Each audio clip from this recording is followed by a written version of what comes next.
Hello, everyone, and welcome to Slash Film Daily for March 13th, 2018. On today's show, we're going to be talking about a bunch of news, including Game of Thrones, Wolverine, Jeff Goldblum, Buffy the Vampire Slayer, Alex Garland, Star Wars, Fantastic Beasts. This is Slash Film Editor-in-Chief Peter Sciretta, and joining me on today's podcast is senior writer Ben Pearson. Hey, what's going on? And writer Hoai Tran-Bui. Hey, everyone. Okay, guys, all we have is news for today, so let's get into it. First up, let's talk Game of Thrones. HBO apparently will spare no expense for these Game of Thrones spin-off shows. What have the executives told us about that and the finale of this Game of Thrones series, Ben? Yeah, so I'll answer those in those questions in two parts. So in terms of the spin-offs and prequel shows, what HBO are referring to as successor shows to the fantasy series Game of Thrones, the budgets for those shows are going to be really, really high right out of the gate. The original Game of Thrones show, the one that's still currently airing, it started with about an average of $6 million an episode. And now, going into the final season, each episode is going to cost $15 million. So, I mean, they have really put their money where their mouth is in terms of creating this, really excessive, massive world of Westeros. And so, you might think that HBO would be interested in sort of pulling things back a little bit, starting all these new shows that they have in the works. But no, that's not true. The executives have said that $50 million per season would never fly for what we're trying to do. We're going big. So we still don't know exactly what those spinoffs are. We have some guesses that we've written about on the site before. You can find that in the show notes as well. But yeah, right now there are between 3 and 5 shows sort of in development. We don't know exactly how many HBO is going to choose and ultimately greenlight, but we do know that they are, a $50 million plus for a season is pretty hefty. So you can expect the same level of quality, I guess, in terms of the spectacle. So Game of Thrones, the average episode costs about $6 million, and there's how many episodes in a season? Well, there previously traditionally were 10 episodes in a season, but as the show has gotten closer to its finale, it is going to be dropping some episodes. So I think the season 7 was 7 episodes, and then season 8, which is going to be the final one, is only going to be 6 episodes. And then also in terms of that, your favorite characters in the show might die. That same executive from HBO was mentioning that the final table reads for the show's final season were a very powerful moment for all of them. She said none of the cast had received the scripts prior, and one by one they started to fall down to their deaths. By the end, the last few words on the final script, the tears just started falling down. Then there was applause that lasted for 15 minutes. So apparently the cast really enjoyed the final scripts, and I mean, it's not surprising to find out that basically everyone could die in Game of Thrones, because that's sort of what they've been doing throughout the whole length of the show, and increasingly so in the most recent seasons. Now, I know I've joked about this in the past, and everybody's joked about this, that everybody's going to die in this final season of Game of Thrones. Do you think there's actually any chance in that last episode that everybody except for one person will actually be dead that we know of? I think a considerable number of people are going to go down, and I speculate in this piece that the most surprising thing the show could actually do would be to kill off one of the main characters, which would be Daenerys or Jon Snow, because the audience essentially thinks those characters are untouchable right now because of all the stuff that they've been through. And if they did kill one of them off in that last season, it would be a really, really cool symmetry with the first season of the show, which killed off Sean Bean's character, Ned Stark, when he was seemingly set up as the protagonist of the entire series. So that would be really cool if one of those main people ended up going down. I think they're probably only going to be 3 or 4 people left standing when the dust settles. Now, would that happen in the last episode or the next to last episode, where usually the cool stuff happens? Yeah, I would think the next to last, but I don't know. This is the first time Game of Thrones will have a 6-episode season, so it'll be interesting to see how they switch things up structurally like that. HT, do you watch Game of Thrones? Oh, well, not anymore, but I do used read to. the books. Yes, I used to. I'm pretty sure that's I've spoken about that before. Although I know that George R. R. Martin, in his when he's talked about the last book, A Dream of Spring, he said that he dreamt that the ending of the book would just be basically a battlefield of skeletons with either like ashes or snow falling upon it. So I get the feeling that it's probably right that everyone will die. I'm actually on board with Daenerys and Jon Snow will die, and Daenerys will be killed by Jon Snow as part of the Azor Ahai theory. Ooh. The whole like prophecy that he is Azor Ahai and he has to kill the person that he loves in order to like forge the sword that will kill the White Walkers. That's right. Yeah, I think that's the prophecy. Yeah.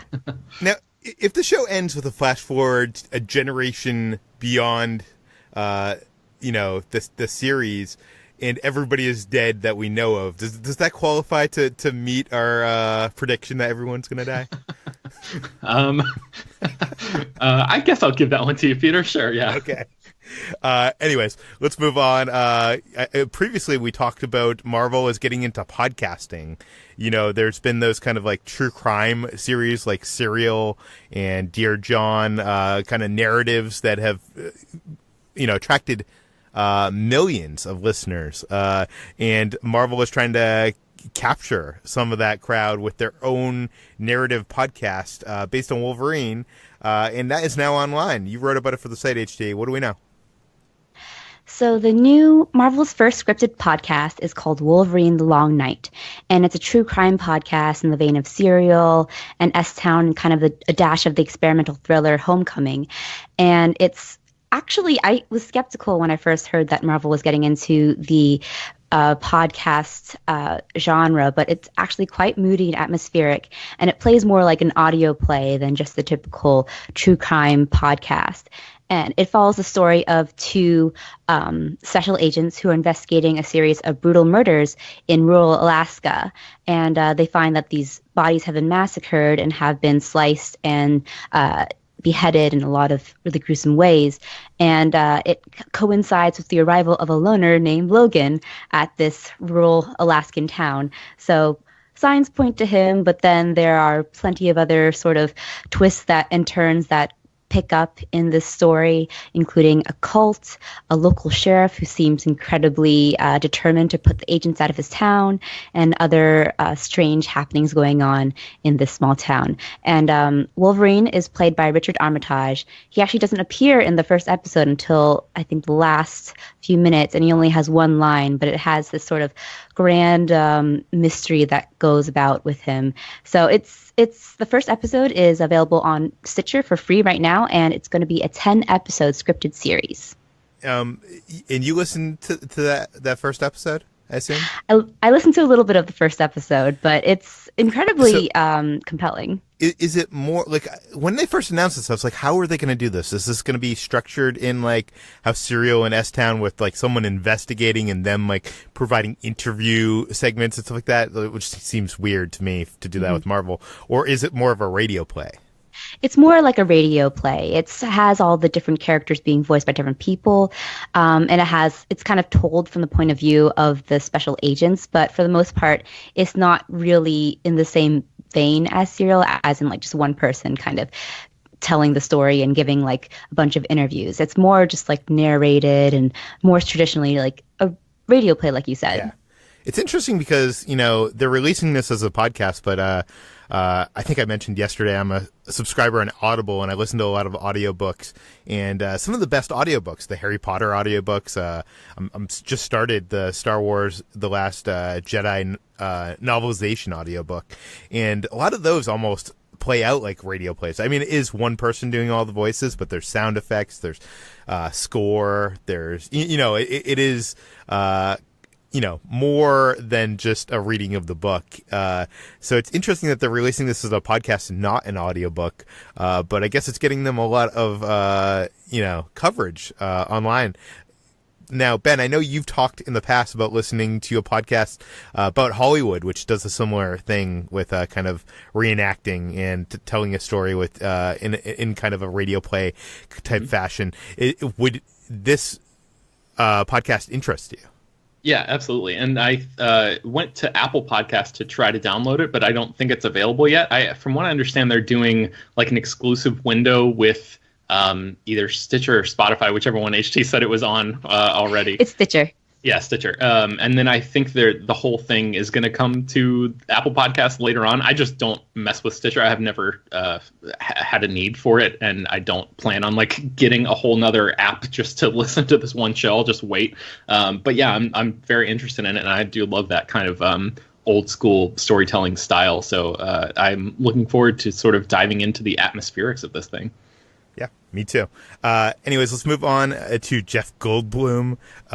He's been doing some press lately, and he says that he wants to see a Marvel standalone movie that brings together the Grandmaster, his character from Thor Ragnarok, and the Collector, Benicio del Toro's character from the Guardians of the Galaxy series, in their own spin-off movie. Ben, what do we know?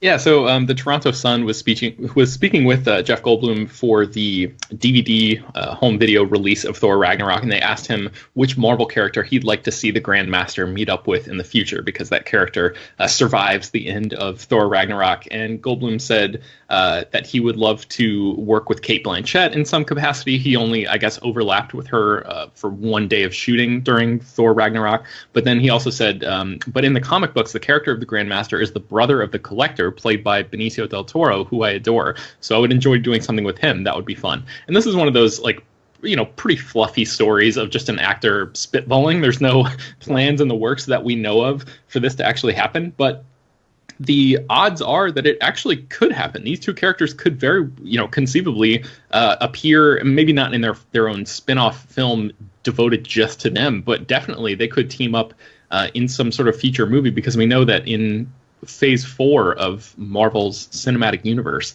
we're going to be seeing a lot more cosmic offerings in the years to come, and both of those characters are very much cosmic characters. So the idea that they could team up to either, I don't know. I mean, I have no idea what you would have them do. I mean, I would love to see them like solving mysteries or some ridiculous thing like that. But just because those characters are both so crazy, and I feel like they would play very well off each other. Goldblum being, just Jeff Goldblum in costume, and Benicio del Toro like mumbling around and being all weird as the Collector. So I would love to see those guys do just about anything together. I mean, it does seem weird that they have, cast these amazing actors in these roles who are related, and we have not seen them share a frame of screen together. There is a painting at Guardians of the Galaxy Mission Breakout, the attraction in Disney California Adventure theme park, which I think you used as the header image of your story, and it shows them kind of like playing a card game together. And that was created by Marvel's head of visual development, Andy Parks, I believe, or Ryan, or was it Ryan M something? Yeah, Meandering or something. Yes. Yes. Yeah. Anyways, it seems obvious to have them together at some point. And I'm actually surprised it's not going to be in Infinity War, but we have not heard anything about those actors appearing in Infinity War. But you'd think, if people were after Infinity Gems and stuff, like those kind of guys would probably have some idea of where they are, or. Mm-hmm. I mean, Collector even has one, right? So yeah, I think so. So I don't know. We'll have to see, but I would love to see them in. I'm not sure if I can imagine them starring in a movie together. Right, Grandmaster and Collector movie where they're out solving crimes, like you suggested. I would watch that. I would actually. If they should do anything, they should revive the Marvel shorts and just have a series of shorts of just the Grandmaster and the Collector just shooting the shit and doing crazy things. I really wish they'd bring back those short films. I remember talking to Kevin Feige a while back, not in an interview capacity, so I haven't published this on the site, but he basically told me that the only way they were doing them were for promotion for the home video release, and they cost so much to do, so they were kind of, I don't know, it's kind of weird because, a company like Pixar or Walt Disney Animation is able to put these shorts in front of their feature films and somehow make that a business because it's, research and development for their next film. Like, they're developing technology. If they need snow in their next film, they're making a film about snow here, so that will help, their next film. But Marvel hasn't found a way to make that work. But I would love to see short films with both of them. I'd love to see a film with what's his name in Ant-Man? His best friend, played by Michael Pena. Yes, Pena's character. Yes, I want to see a short film with him. I don't know. It's just so many little characters. I know this is like high dreams because I feel like Marvel movies and television are so there's a gigantic divide and they're not connected at all. Even though Jeff Loeb tells us it's all connected. I would love to see this Disney streaming service bring us like a platform where every week we get like a half an hour episode, which, focuses on like one of these kind of characters, like, or maybe even, it's a streaming service. It doesn't have to be a half an hour episode. Every week it could be a 15-minute short film. I don't know. Anyways, obviously Disney knows what's going to make them money, and it's probably not going to be releasing short films with Jeff Goldblum every week. So, as amazing as that would be. Yes. Let's move on. Fox is itching to make a revival of Buffy the Vampire Slayer, but not without Joss Whedon. What do we know, HD? So Fox TV Group Chair Gary Newman has said that the group has been eyeing Buffy the Vampire Slayer as its next potential reboot, saying that it's probably the show most ripe for bringing back, but they wouldn't do it without creator Joss Whedon. So I quote, "It's something we talk about frequently, and Joss Whedon is really one of the greatest creators we ever worked with. When Joss decides it's time, we'll do it. And until Joss decides it's time, it won't happen." So it's basically up to Joss Whedon, who is probably moved on to other projects by now and has sort of waffled on whether he wants to see a Buffy reboot in his time. Back in 2010, when there was talk about a Buffy film reboot, he said that he always hoped that Buffy would live on after his death, but after. But recently, after the 20th anniversary of Buffy the Vampire Slayer, he talked about how everything finds its way of coming back. So he would be happy to see, to people, he said in so many words, he would probably be happy to see Buffy the Vampire Slayer come back. But it wouldn't be without some complication, because they've been continuing this story in the comic books for some time now. I haven't read any of those comic books, but they would probably have to integrate all that into the canon of a new show, right? They have, and it's been more than 15 years since the finale of Buffy the Vampire Slayer, so it would be a completely different premise, too. Buffy the Vampire Slayer started off as the sort of gimmicky high school as hell allegory, and it had her battling her demons, which stood for the demons that students wrestle with, and it was kind of a coming-of-age show. So the new Buffy the Vampire Slayer, if it's a revival and bringing back the original cast, would be about something completely different. And the comics, they continued past, I think it's like season 11 now, and they continued past the 7th season finale. So it would probably have to integrate it in, or maybe do something that like the Star Wars Expanded Universe did, and just like base the stories off of the comic books, which I kind of hope they do, because the comic books are like bonkers. But I kind of just hope that they leave Buffy the Vampire Slayer be, because it had a really beautiful season 7 finale, or series finale during its 7th season, that really spoke to sort of sharing the power and bringing down that chosen one mythology. So I just kind of hope they don't touch Buffy, and I hope Joss Whedon just kind of stays like saying like, oh, I think Buffy can be left 6 feet under, not resurrected.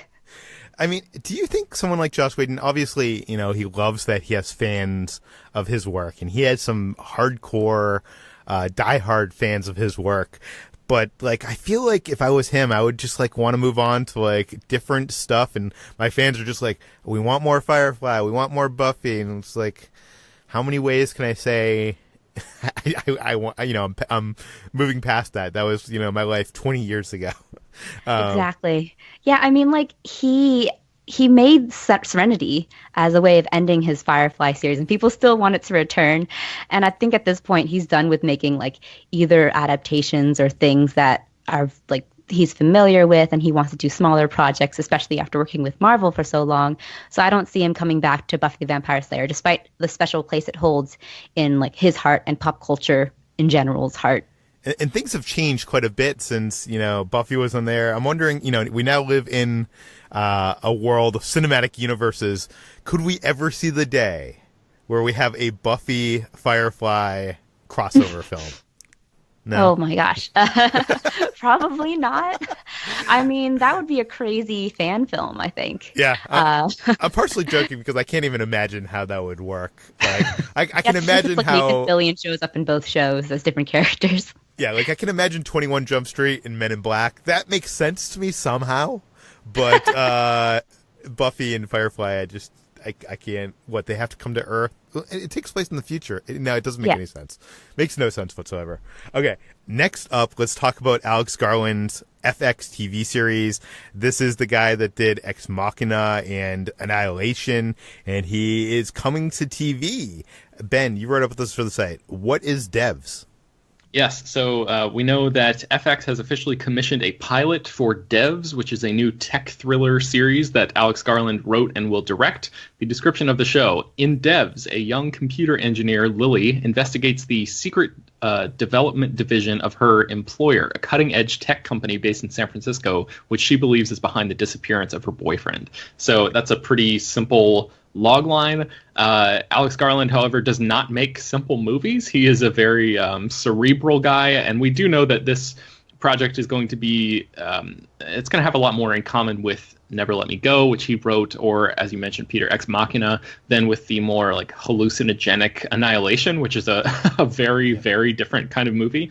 But I'm definitely getting a little bit of an Ex Machina vibe from that description because of the tech company, and Ex Machina started out with Oscar Isaac's character as essentially like the Mark Zuckerberg of a big Facebook-esque tech company. And, you know, this does sound like sort of like a down the middle, pretty simple concept, a woman investigating this secretive division because her boyfriend is gone. But with Alex Garland involved, I have to imagine it's going to be more cerebral and interesting than even that description, which is already interesting, already sounds.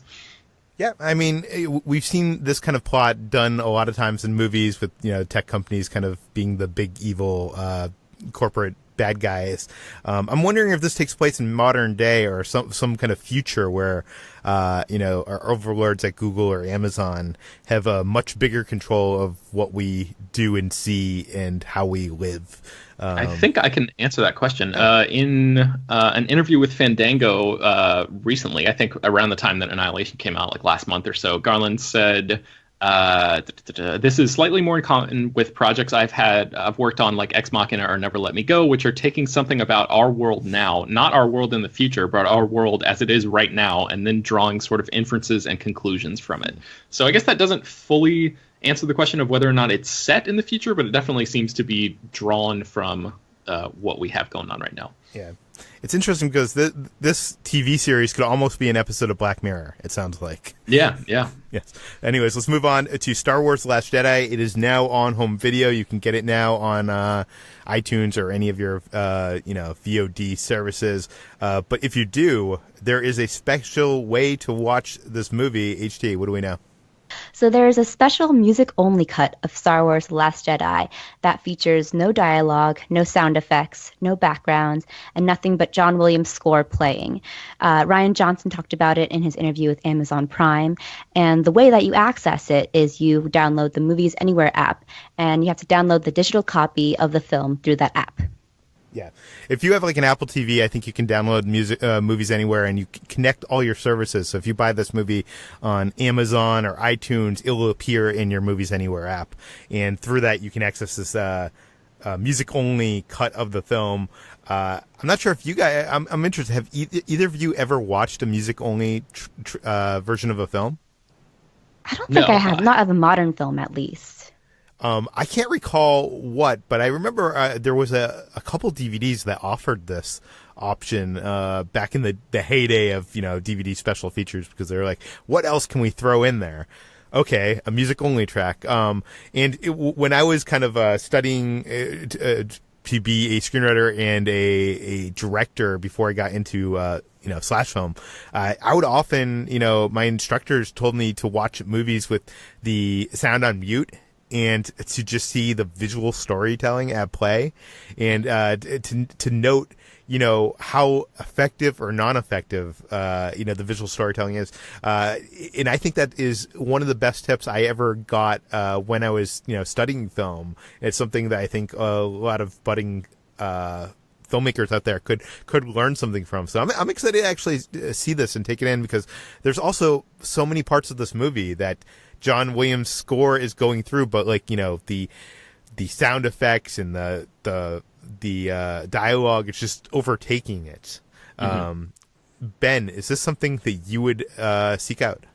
Yeah, I think so, because I tend to listen to film scores when I'm writing. I can't listen to anything with actual lyrics in it because I can't concentrate on like writing words while also hearing words. I don't know. Some people can handle that, but I can't do it. And I know that like Brad Oman, who's often on this podcast, will be like watching movies throughout the day as he's working, and I just can't do that because there's something about that separation that I just get sucked into watching a movie. And if anybody's talking and all that kind of stuff, I just really get sucked into the dialogue, and I can't differentiate the two. So the idea of having the movie on in the background with just the music playing would be perfect, because occasionally I could just look up and see what's going on, but I wouldn't have to be as distracted as I would be otherwise. Okay, let's move on to Fantastic Beasts: The Crimes of Grindelwald, the second movie in the Fantastic Beasts franchise. The trailer is now online. You can watch it on slashfilm.com. I thought we would do a reaction of this trailer. I'll start this off. I wasn't a huge fan of the first Fantastic Beasts. I love that they kind of brought the wizarding world to, a new location, to New York City. And we got to see a wizarding world outside of London. But the magic of Harry Potter was not in that film. And, I feel, something was missing. This trailer, I think, it seems very obvious to me that they're like, oh, we need to address those concerns of the fans and bring this back to a place that they know. And, it starts off at Hogwarts, and we introduced young Dumbledore, who doesn't seem like studied the performance of old Dumbledore at all, but I don't mind. It does seem a little bit more magical, and it seems to capture a little bit more of that nostalgia of the Harry Potter franchise. But I'm still not sure. Like, I still don't know where the series is going, and it's also weird that this trailer ends like with this Harry Potter score that sounds like they're channeling the Avengers theme. And I thought I was nuts when I first heard that, and I said that in our Slack channel. Everybody was like, went and watched it, and you're right, it does channel the Avengers theme. But HT, you wrote this whole breakdown, a frame by frame trailer breakdown of this trailer. What did you think of the trailer? I liked it a lot, actually. It's much more action packed, I think, than the entirety of Fantastic Beasts and Where to Find Them is. And I think it kind of goes to what you're saying about the theme, the Harry Potter theme. It's much less wistful and much more sort of suspenseful and epic in a way. And I think that's what this trailer is going for. It's really sort of gearing up for this huge war that will go on in the wizarding world between Grindelwald's followers and the rest of the wizarding community, I think.